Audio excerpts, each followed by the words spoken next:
starting in 5 seconds. In presenting this report, my first duty would be to thank the Debar Commission for preparing this valuable document. The Commission have gone deep into the various aspects of this problem and have produced an important and valuable document. The commission had to tour a lot and they had to put in very hard work. I should like to convey my thanks and congratulations to the chairman of the commission, Sri Debar, and also to his other colleagues for this useful contribution. As the House is aware, the problem of the scheduled tribes has been constantly engaging the attention of the government since the constitution was framed and adopted. Still, the government were not satisfied with the actual progress made. It was in that context that the government appointed two committees before the Debar Commission was appointed. The first was the Alvin Committee, which specially dealt with the problem of the tribal blocks. The second committee was appointed on the suggestion of the Estimates Committee to study the problem of the backward communities specially. On the top of that, in pursuance of Article 339 of the Constitution, the government appointed the Debar Commission, and now it is for the House to give its opinion on the recommendations made by the Commission. Our desire is that as soon as the Parliament, this House as well as the other House, has discussed this report and expressed its views, we will go ahead with the recommendations made, and we will certainly like that they are implemented as early as possible. I do not want to enter into generalities, but it must be said that our country is vast and our problems are also immense. Generally, we are a very poor country, and it is true that during the British days we did not actually realize what poverty meant. People suffered without much protest, but now, when the country is trying to go ahead with economic development, it is but natural that every section of our community should like to progress simultaneously. I think if we are frank, we should admit that there are certain weaker sections of our community in the country who have not made as much advance and progress as others have done.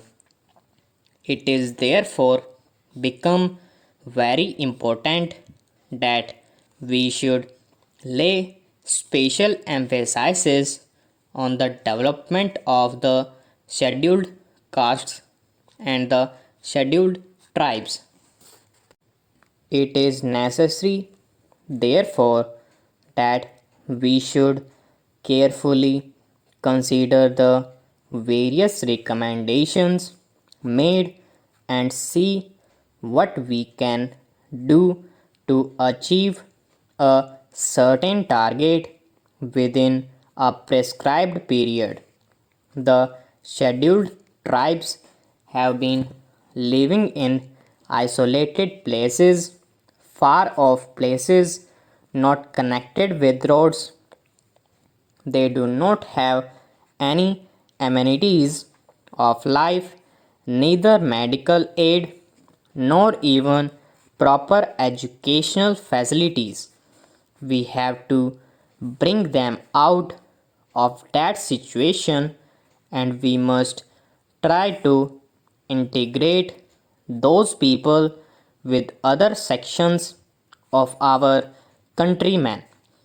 It is far from my mind to suggest that we should impose anything on them, whether our customs or our culture, though the culture is more or less common throughout the country, but every community has its own conventions and customs.